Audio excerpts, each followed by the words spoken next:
আচ্ছা, আমার কাছে মনে হয় ছুটির দিনে যদি বিরিয়ানি না হয় তাহলে কি যেন অসম্পূর্ণ থেকে যায়। আমার তো একদমই ভালো লাগে না।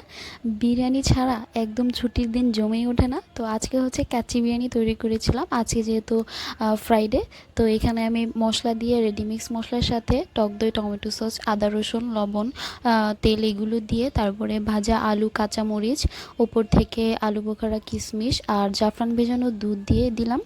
তারপর হচ্ছে এখানে সিদ্ধ করা চাল দিয়ে দিলাম। এখানে আমি বাসমতি চাল নিয়েছি।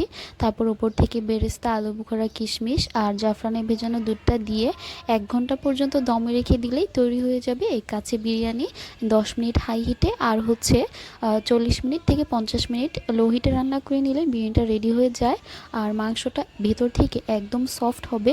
আর হচ্ছে আলুটা যে হয়েছিল, আলুটা একদম নরম হবে, একদম ধরার আগেই খুলে আসবে। খেতে খুবই মজা হয়। আপনারা বাসায় ট্রাই করবেন। Thanks for watching.